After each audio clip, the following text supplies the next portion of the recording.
¿Cómo anda, Nico? ¿Cómo ¿Todo andás, bien? Carolina? Tanto tiempo. Bueno, y viene con invitado, además, que Sí, me lo trajo sí. corriendo, porque ya lo Sí, lo veo- venimos agitados. lo Pasa que veo es un que... día muy caluroso también. Yo lo voy a presentar estimando que es el invitado que me dijo que iba a venir. Exactamente. Víctor Hugo González, docente e investigador del Departamento de Sociología y miembro del Grupo de Comprensión y Prevención de la Conducta Suicida de la Universidad de la República, integrante, como decíamos, de este Departamento de Sociología de la Facultad de Ciencias Sociales. ¿Cómo estás, Víctor? Hola, mucho gusto. Un gusto tenerte por acá. No sé si dije bien el número de edición de la revista, ¿es el número 33? No. ¿Lo dije bien? Sí, volumen 33 de la revista número 46, que como decíamos es la revista de Ciencias Sociales, que esta vez se dedicó al tema del suicidio y sociedad, ¿no? Por primera vez. Por primera vez que Sale un dossier del Departamento de Sociología tratando el tema de suicidio específicamente. Qué bien. Bueno, es un tema que ya venís trabajando desde el departamento, ¿no? Hace bastante, y desde este grupo de comprensión y prevención de la conducta suicida, ¿no? En la UDELAR. Lo lindo de destacar de esto, bueno, el hito que marca, ¿no? Como primer revista que trabaja específicamente el tema. Un tema que siempre como que cuesta abordar, ¿no? Acá en los medios siempre se le tiene como un de los poco difíciles de miedo. capaz para trabajar, como ha venido hablando Nicolás y desde el grupo, el tema del tabú, hablar sobre la muerte. Seguro. Y el suicidio específicamente. Y bueno, las cosas para destacar: primer dossier del Departamento de Sociología. Con postulación, perdón, claro. De parte del grupo de prevención, que también integro, con postulación, digamos, del dossier, es decir, es un dossier arbitrado, temáticamente arbitrado y artículo por artículo. Y bueno, y eso también le da una característica específica a la publicación del Departamento de Sociología.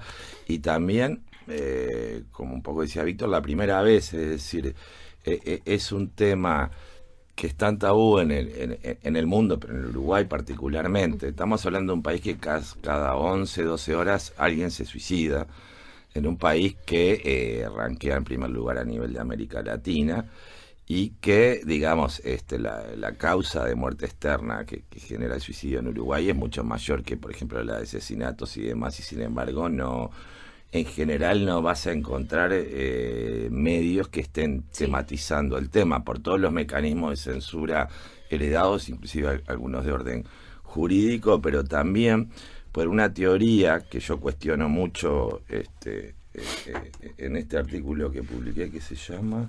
¿El artículo es la autoridad ausente? La autoridad ausente, exactamente. Las inscripciones del suicidio en el Uruguay contemporáneo. Exacto. Ese es el artículo tuyo que participa de esta publicación. Exacto. Y hay, bueno, la teoría del contagio, que claro. es muy... Que por eso en los medios no se habla. Exactamente, porque hay gente que puede sentirse afectada o interpelada, seducida, etcétera, y por lo tanto, si está en ese espacio frágil, terminar de lo que yo llamo situación suicida, llevarla a su final, es decir, efectivamente suicidarse, y eso colabora mucho a que este tema, que tiene varios niveles que lo conforman en una especie de cápsula de silencio, es decir, es un tema tabú, tampoco pueda socializarse mucho y difundirse a través de los medios, o debatirse o discutirse o dialogar como estamos haciendo ahora, claro. por ese temor de ser responsable de afectar a alguien y que esa persona termine cometiendo. En realidad es una superstición, no tiene ninguna base de ningún orden.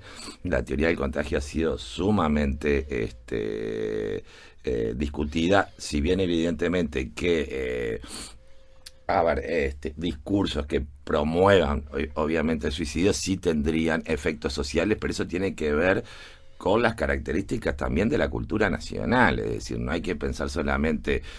Si hubiese discursos promotores del suicidio en determinadas matrices culturales, no se verían afectadas. Hay situaciones muy paradójicas, por ejemplo, culturas que son simbólicamente muy vitalistas, pasa en el caso de grupos indígenas, y sin embargo por determinadas situaciones empiezan a aumentar exponencialmente el número de suicidios. También una cantidad de datos interesantes que el dossier trae, que justamente hay mucha mitología en torno a qué países se suicida más gente, y daría la impresión que en los países más opulentos se suicidan más personas y en los países pobres se suicidan menos. Bueno, y lo que está diciendo el dossier es justamente lo contrario. Eso. Es decir, el 75% de los suicidios ocurre en países pobres o, digamos, medios, y el 25% en los países. Entonces también hay una cantidad de imágenes que nosotros tenemos en relación a toda esa cosmología en lo que sería una sociedad opulenta o una sociedad de consumo, en la cual la pérdida de sentido estaría dada por la satisfacción de todas las necesidades, tampoco tiene ninguna base cierta. Europa, que presenta niveles altos de nivel de desarrollo humano, por ejemplo, está en segundo lugar. Claro.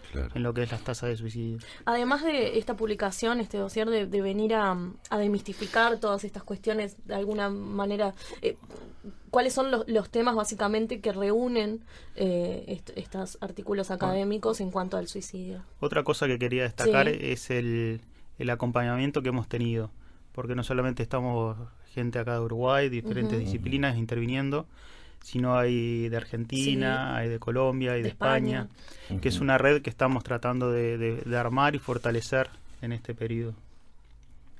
Bien, y te consultaba, ¿cuáles son los diferentes abordajes que se dan en este dossier? Tenemos desde lo que es el tema de la resiliencia y la gente que queda, que es de Blanco, de España. El tema de abordados de la psiquiatría en jóvenes, cómo hablar del tema y cómo aculturizar, vamos a decir, a los jóvenes en los procesos de muerte y lo que tiene que ver con suicidio. Después el tema de género y armas de fuego. Sí, los femicidios, suicidios, dice acá de algún modo, ¿no? Lo que presenta María Alejandra Tamendi de Argentina. De Argentina. Que es un tema muy muy interesante y que hay que hacerlo relevante, ¿no? El tema de cómo la masculinidad juega, ¿no? Pues estamos hablando que el 75% de las muertes son de hombres. De varones, claro. Entonces, también cómo juega esa masculinidad, esas diferentes formas de ser hombre en lo que es en estos procesos de muerte y en esta forma. Conocemos muchísimos casos de femicidios que luego esa persona se quita la vida, ¿no? Sí. Me parece interesante, por ejemplo, que las mujeres tienen mucho más intentos que los hombres, pero los hombres se matan mucho más que las mujeres. Sí. O sea, como que lo llevan a cabo. Sí, eso es interesante para pensar lo que decía Víctor, el tema de la masculinidad y también de toda digamos, las diferentes indagaciones que hay en el campo de la psicología, y otro de las diferentes elaboraciones de duelo que hace la mujer como hipótesis. Y es interesante también porque se matan de manera diferente. Es decir, que ahí también intervienen mucho la construcción de género, mucho más, y ahora también está variando a medida que las relaciones entre géneros están variando. Eso también, digamos, las maneras de llevar a cabo el suicidio, que por ejemplo las mujeres se usan mucho más pastillas y venenos, pero mucho menos armas de fuego y la horca. Eso está cambiando radicalmente también, y digamos acompaña el cambio en las relaciones entre género, pero tiene mucho que ver con estas construcciones, las exigencias sociales, por ejemplo, sobre el hombre proveedor. ¿Qué pasa cuando el hombre proveedor fracasa y no puede proveer? Es decir, todas esas construcciones de masculinidad que afectan, digamos, y que promueven situaciones de suicidio, y eso que hace que los hombres se maten mucho más que las mujeres, por ejemplo. Un dato bastante relevante que no quiere decir que explique, pero que puede estar asociado, es el hecho de que los países donde hay una mayor igualación en cuanto a género son donde existe una tasa mucho más alta de los varones con relación con las mujeres. Hablando de que en países como de la ex Unión Soviética, por ejemplo, se matan 6 hombres, de 6 a 7 hombres por cada mujer. Y en esos países es también donde hay una relación el índice de género, de inequidad de género, es el más igualitario, está dentro de los países más igualitarios. Y si vamos al opuesto, en los lugares donde también está el mito de China, por ejemplo, que se matan, la tasa de suicidios es mayor la femenina, pero vamos a países de África y hay unos cuantos países que también te presentan una relación mayor que la de los hombres. Y esos países la relación esta de inequidad de género es bastante alta, hay una inequidad bastante alta. A esos países, por ejemplo, ese tipo de suicidios se les habla como suicidio expresivo. Son sociedades que la mujer está muy oprimida, una sociedad muy patriarcal. Entonces una forma de expresar esa desconformidad y salir de la presión del esposo y de la familia del esposo es el suicidio. Claro, de algún modo este tipo de publicaciones académicas nos permiten una visión más social del tema. No pensar tal vez el suicidio como un acto personal, como algo que le pasa solo a la persona, sino una tendencia social, qué es lo que sucede ahí, cuáles son las cosas que lo llevan a una persona a quitarse la vida. Exacto, por eso yo prefiero hablar de situación suicida en el sentido de verlo primero como proceso, no solo como acto en sí de autoeliminación, pero también en el sentido de tratar de dar cuenta de todos los haces de relaciones con elementos humanos y no humanos que se dan en la constitución de esta situación. Ahora, de una perspectiva muy superficial, daría la impresión que es el acto más individual que un ser humano puede llevar adelante. Pues, obviamente, una perspectiva relacional permite ver esta situación suicida poblada de una cantidad de relaciones. Y, de hecho, uno de los efectos del suicidio y de todo esto que tiene que ver con el silencio, el no hablar del suicidio, tiene que ver con que, pese a que somos una sociedad secularizada y desencantada por Uruguay, lo es. Yo pongo acá como ejemplo de indicadores, por así decirlo, de secularización, dos cuestiones que parecen en principio contradictorias. La primera, que tiene que ver con la alta tasa de suicidio, que es un indicador de secularización. Esto quiere decir que las moralidades religiosas, por ejemplo, no te están constituyendo tanto que vos no tenés ningún tipo de temor en terminar en el infierno o no reencarnar nunca más. Acá como el trabajo de la culpa, digamos. Exactamente, acá no incluí religiones orientales, pero para muchas religiones orientales el suicidio también es condenado por el hecho de que aquellas religiones, por ejemplo, que creen en los procesos de reencarnación, vos quedarías detenido en una suerte de limbo para siempre. Entonces también el suicidio en ese sentido es condenado. Pero, el otro indicador de secularización que es interesante es la búsqueda de una vida larga. Exacto. ¿Sí? Porque, ¿qué pasa? Claro, es como, por ejemplo, algunas situaciones que para nosotros son inexplicables, que tienen que ver con el hecho de esas personas que se abandonan y esperan la muerte sin llevar ninguna acción adelante, porque claro, lo que están esperando es la reencarnación. Entonces, en realidad, la búsqueda de una vida larga implica que vos de alguna manera estás promoviendo lo mundano en sustitución de tu llegada a un orden divino de algún orden. Entonces, pues digo, los indicadores de secularización al principio pueden ser contradictorios, pero no lo son, porque justamente tienen que ver con los elementos no trascendentales de una sociedad que hacen que la gente crea en algo que no sea un orden divino o un orden trascendental, etcétera, etcétera, o que coloque su trascendentalidad en el mundo social, por ejemplo. Entonces, ¿qué pasa? En un proceso de laicización como el nuestro, donde vos tenés un alto nivel de agnósticos y ateos, por lo menos en términos latinoamericanos, todo esto revisado y revisitado, porque ahora sí sabemos que las formas de ateísmo son muy plurales, sí, y que las nuevas formas de creencia en Uruguay en realidad muchas veces no aparecen en los números duros, porque son justamente formas de religiosidad desinstitucionalizada y desinstitucionalizante también.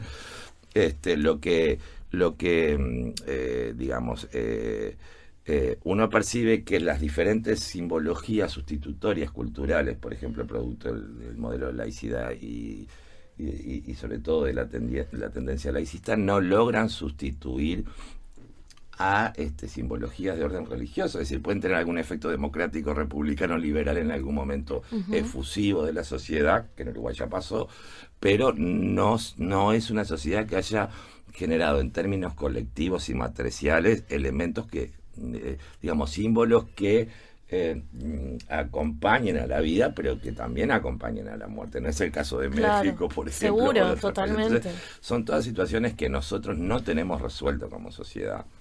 y no tener resuelto simbólicamente estos problemas genera en parte todas esas proyecciones tanáticas que tenés en el suicidio, pero también, digamos, el suicidio es, a ver, un elemento más dentro de, yo diría, una sociedad con una salud psíquica y simbólica sumamente frágil.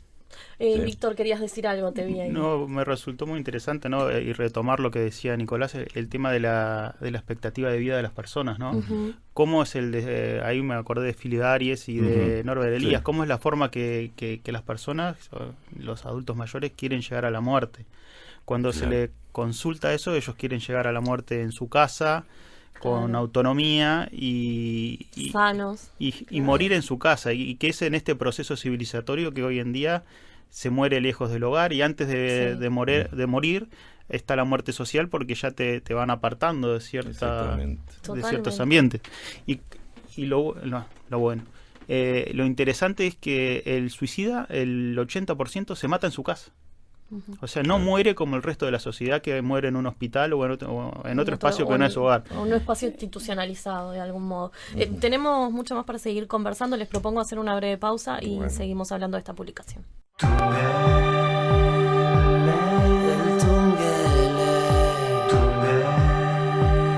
Continuamos en el Tungelé, estamos en la columna de Nicolás Guigú, de Antropología. Estamos hablando de la publicación de la revista de Ciencias Sociales del Departamento de Sociología, que esta vez trata de suicidio y sociedad.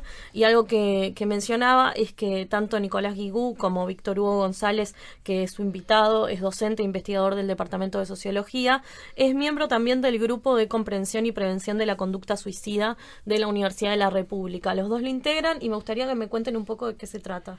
Bueno, el grupo es interfacultades, ¿no? Puede estar la Facultad de Humanidades, está la Facultad de Psicología, Medicina, Comunicación y Ciencias Sociales, que participan. Los responsables del grupo son el sociólogo Pablo Hein y la psicóloga Cristina Larrobla, los responsables del grupo. Venimos trabajando hace un muy buen tiempo. También es intersectorial, porque está ACE, a través de Gabriela Novoa, de Poblaciones Vulnerables, integrando el grupo. Y después tenemos, vamos a decir, satélites de gente que colabora con nosotros, como ser esta gente de País Vasco, de Argentina, Colombia, que está fortaleciendo la red de este grupo, como quien dice. Bien. Bueno, y estábamos conversando un poco, que es una publicación que integra diferentes artículos académicos. Entre ellos, bueno, está el de Nicolás Guigú, que se llama La otredad ausente, las inscripciones del suicidio en el Uruguay contemporáneo. ¿Qué más nos podés decir de tu investigación? Bueno, que un poco lo que estábamos hablando del estigma que produce el suicidio sobre el propio suicida, que bueno, acá lo que trato de hacer es justamente tratar de explicar cómo una moralidad desencantada y secularizada como la nuestra, en realidad lo que abreva son las tradiciones occidentales que constituyeron el occidente temprano. Esto es el cristianismo, el judaísmo y el islam. Entonces me pongo a trabajar sobre la suma teológica de Santo Tomás de Aquino, y en realidad Santo Tomás de Aquino dice algo, tres elementos que hacen que el suicidio sea condenable. Es decir, es la versión, digamos, del catolicismo tal vez más acabada sobre el tema. Una que es justamente el amor por uno mismo. Uno tiene que amarse, bueno, ama a tu prójimo como a ti mismo. Uno tiene que amarse, y por lo tanto el suicidio sería ir contra el amor a sí mismo. El otro argumento en contra tiene que ver con el hecho de que a través del suicidio vos anulás tu aporte a la sociedad. ¿Sí? Claro. Y el tercero tiene que ver con que tu cuerpo no te pertenece, si no solo tu alma, sino tu cuerpo no te pertenece, y por lo tanto estás atentando justamente contra la divinidad en la medida que estás tomando una decisión que no corresponde a tu orden como humano. Pero más allá de esta última, que digamos está estrictamente vinculada, explícitamente vinculada a una cosmología religiosa, las otras dos siguen alimentando nuestra moralidad desencantada, secularizada, etcétera. Es decir, alguien que se suicida es alguien que no se ama, alguien que no se respeta, alguien degradado por sí mismo, pero también es alguien egoísta y cobarde, y esto lo deben haber escuchado muchísimas veces, porque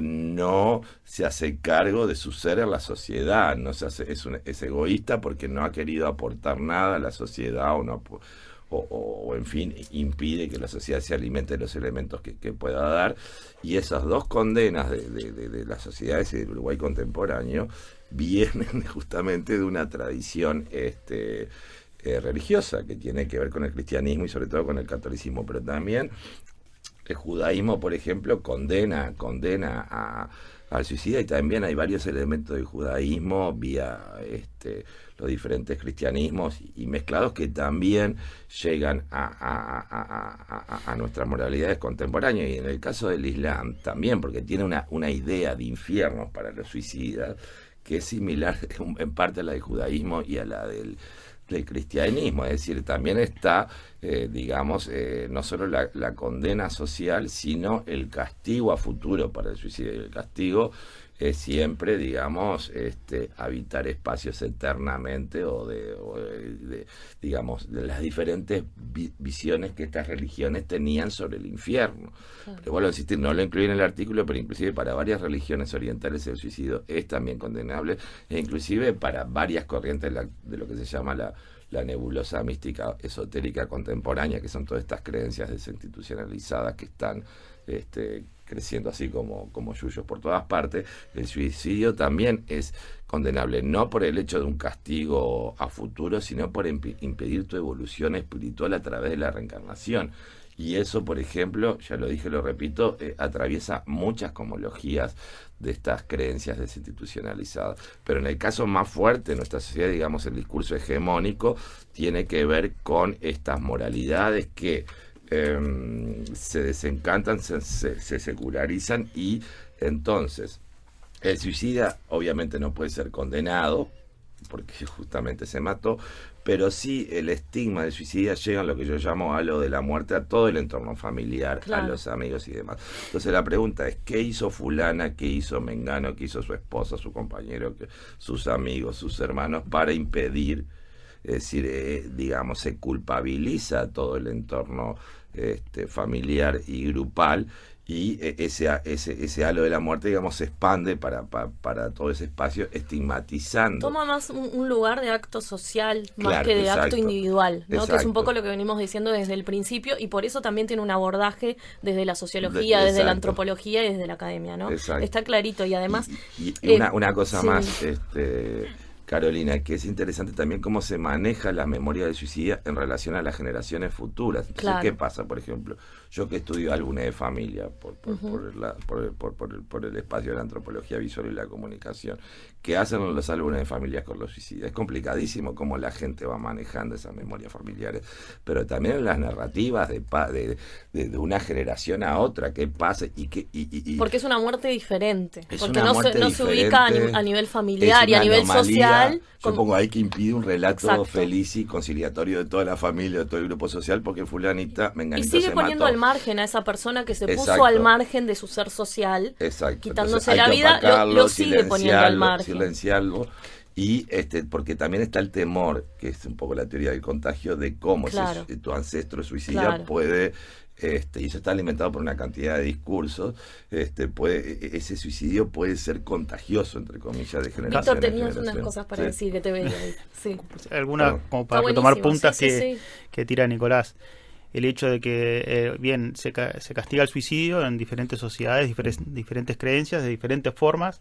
En Roma se le cortaba la mano al suicida y se la enterraba en otra parte que en el cuerpo se enterraba en un cruce de caminos, cosa que no pudiera regresar y que fuera pisoteado por la gente que pasaba por ahí. Uh-huh. También en otras sociedades el hecho de ocultar el suicidio, porque también perjudica a la familia, uh-huh, porque todos los bienes del suicida pasaban a ser del rey o del noble y la familia quedaba sin nada. Entonces muchas veces también se ocultaba ese hecho para que la familia no fuera... Siempre hay un ocultamiento y castigo, ¿no? Como... Del suicida y de la familia, claro, y del entorno del suicida. Claro. Y hoy en día, si nosotros de vuelta vamos a Aries, en cuanto a los procesos de muerte, ya el proceso de muerte, la familia, un proceso de muerte común, ya la familia lo hace solo, en soledad, ese proceso. Pero en la familia del suicida es peor, porque está la culpa y está el hecho de que decía Nicolás, bien, ¿cómo no vieron las señales que esta persona estaba dando? ¿Qué cantidad de culpa tiene la familia de que se hubiera dado ese hecho? ¿Cómo no lo escucharon? Entonces está ese hecho de que en un proceso de muerte se deja a la familia sola y en un proceso de suicidio más sola se lo deja. Cuando la familia necesita realmente una ayuda para el proceso de posvención de lo que es el suicidio. Que en el Uruguay, por ejemplo, no hay cosas pensadas para ese hecho. Eso, les iba a consultar institucionalmente, que ¿hay algún aparato que trabaje, bueno, en prevención y decíamos en comprensión? Hay un grupo de investigación, que es este grupo que integran y que mencionaban, la comisión, que es interfacultades y que integra ACE también, pero ¿cómo se está preparado en Uruguay para esto? Para acompañar en estos casos. Muy, vamos a decir que poca cosa y que se está tratando de hacer.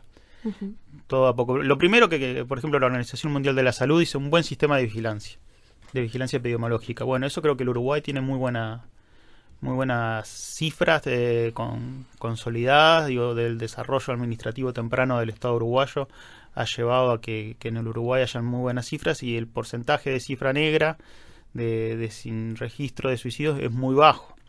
A pesar de eso, cuando hay el tema de los estigmas, cómo se clasifica, ¿no?, el tema de las muertes. En un proceso de suicidio participan muchos actores, la policía, cuando va el médico, el forense, hasta llegar a salud pública, donde se hace el registro por el CIE-10, que es la clasificación de enfermedades. En un estudio reciente de Pablo Hein y Leticia Rodríguez encontraron que ese subregistro sería de un 9%, o sea que las tasas que está reportando Salud Pública, que para el 2015 creo que eran del 17%, subirían al 19%. Y en algunos casos al 13% más tendría que ser la cifra. Es un cambio. Por este tema y eso que nosotros tenemos un muy buen registro. Por eso también cuando nosotros se compara a nivel mundial también hay que ver bien cómo trabajan los demás países en cuanto al tema. Claro, y ¿no? cómo se juega este tema de los tabúes y los registros y cómo no perjudicar a la familia, porque aunque no hay de repente leyes que perjudican a la familia, pero está lo social y Exactamente. Sí, te pregunto a grandes rasgos, porque es mucho el trabajo que se realizó en esta publicación, que es un primer dossier sobre el tema, eso hay que destacarlo, no es menor. ¿Cuáles son capaz que los puntos principales que decís que puede arrojar este trabajo de investigación? Creo que una de las cosas principales que tiene, bien, el tema de género, el tema de las armas de fuego en el artículo de Alejandra. Sí. Como Uruguay es una de las poblaciones que tiene casi un nivel de armas por la población civil como Irak o Colombia, que son países que estuvieron en guerra que están armados. Y nosotros tenemos una altísima proporción de armas de fuego por la población. Y si vamos al suicidio, bien, la mayoría de los feminicidios, por ejemplo, la mayoría son con armas de fuego. Sí. O sea, y después la población mayor, la mayoría se mata con un arma de fuego. O sea, un arma de fuego que de repente se adquiere para protegerse a uno mismo, a su familia y la propiedad, la termina usando contra un ser querido o contra uno mismo.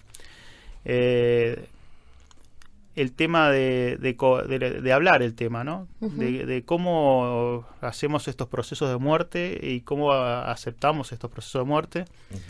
Y pensar bien, si vamos a hacer una política de prevención, ¿hacia quién la enfocamos? También está el tema de la muerte digna. Exactamente. Y el caso de hacernos cargo como sociedad de la marginación de algún modo de las personas, porque hay... Bueno, se me viene ahora un poco a la cabeza que está muy de moda la película del Joker y que bueno, que todos la vimos, está muy buena y habla todo ese proceso de... ¿No te gusta? ¿No te gustó? No lo vi. Ah, bueno, y habla de todo ese proceso de marginación a un individuo, ¿no? Sí. Hay un tema también de responsabilidad de la sociedad. Claro. ¿Cómo entra en juego eso en el caso del suicidio? Pues yo un poco lo que... ¿Se trabaja en esta publicación? Retomando Elías, pensando que Uruguay justamente es una sociedad de individuos, ¿no? Con todo el peso sociológico que tiene eso y que bueno, estos déficits simbólicos hacen que digamos, no se pueda comunicar, no pueda circular de manera adecuada un discurso sobre la vida y sobre la muerte que no sea banal, o que banalice la situación, que evidentemente a veces hay que banalizarla para desdramatizarla, pero no de forma permanente. Eso hace que sí, que digamos, esa sociedad de individuos es proclive a que determinadas, yo creo que yo ahí trabajo mucho el tema de la dificultad para entender al otro, es decir, por la matriz cultural, inclusive en los últimos años que ha habido políticas que en fin han atendido a las diferencias, por así decirlo, de alguna manera. De cualquier manera hay procesos de ingreso a esa mismidad de parte de las propias diferencias o singularidades culturales, y al mismo tiempo hay una forma post-tradicional de homogeneización que no es equivalente al laicismo vallista, pero de alguna manera vos aceptás la diferencia, lo diferente, ese grupo diferente, pero tiene algo tiene que tener, digamos, algún elemento de normalidad, entre comillas, compartido contigo.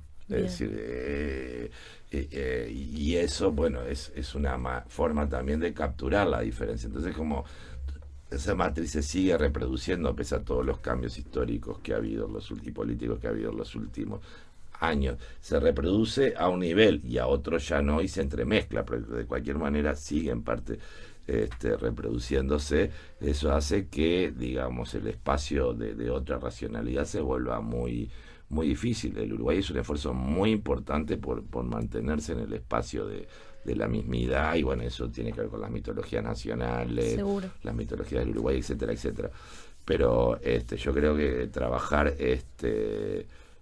sobre la diferencia y sobre todo también sobre esas formas de soledad que se producen justamente cuando esa sociedad de los individuos se radicaliza y esos vínculos se vuelven o contractuales solamente o muy poco afectivos, etcétera, etcétera.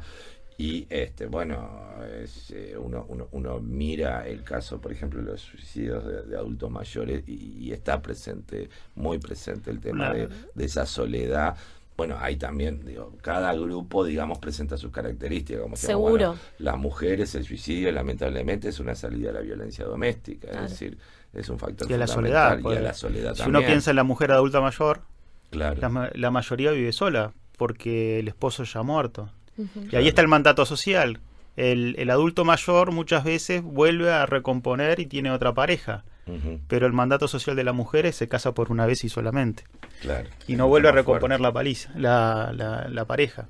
Por eso también sí, aparte hay bueno, ahí está todo el tema de la evaluación de la vejez, que muchas veces dice que el Uruguay es un país de viejos, pero en realidad el Uruguay es un país que maltrata mucho los dos sectores más estigmatizados son los adultos mayores y los jóvenes. Y si vamos a las características de los últimos 35 años del suicidio, la tasa de los jóvenes ha crecido exponencialmente, de la franja de 15 a 35 años, y la tasa de adultos ha crecido, no en la forma exponencial de los jóvenes, pero es la de las tasas más altas de suicidios que hay en el Uruguay. Seguramente los procesos vinculares en los diferentes grupos etarios tienen muchísimo que ver, y tal vez la ausencia a nivel institucional en reforzar algunas cuestiones también. Sí, y un poco retomando lo que decía Víctor, de esos dos grupos, jóvenes y adultos mayores, son estigmatizados y hay que darle fuerza a ese término en el sentido que son grupos que tienen un valor social menor. Claro. Que se considera, no es que lo tengan, obviamente. Pues ya no son los proveedores, no porque son los se proveedores, jubilan y les bajan el ingreso. No son los activos económicamente en este país. Bueno, y en el mundo. Regresaron, como en el caso de los jóvenes, al mundo del trabajo. Totalmente. O en fin, entonces son capaz que los grupos más vapuleados. Este tipo de trabajo sirve para pensar mucho todos los diferentes niveles de violencia social. Seguro que sí. Pero no solo para diagnosticarlo, sino también para pensar. Para reflexionar sobre ellos. Entre diferentes colectivos, bueno, en fin, Sin duda. etcétera, ver cómo salir de esta situación, porque lo importante no es solo decir, bueno, estamos en esta una encrucijada, sino cuáles son las posibilidades de dejar de ser una sociedad tan autodestructiva. Sin duda. Y para esta reflexión entonces se cuenta con esta revista de ciencias sociales que, entre otros temas, esta vez abarcó el suicidio y sociedad.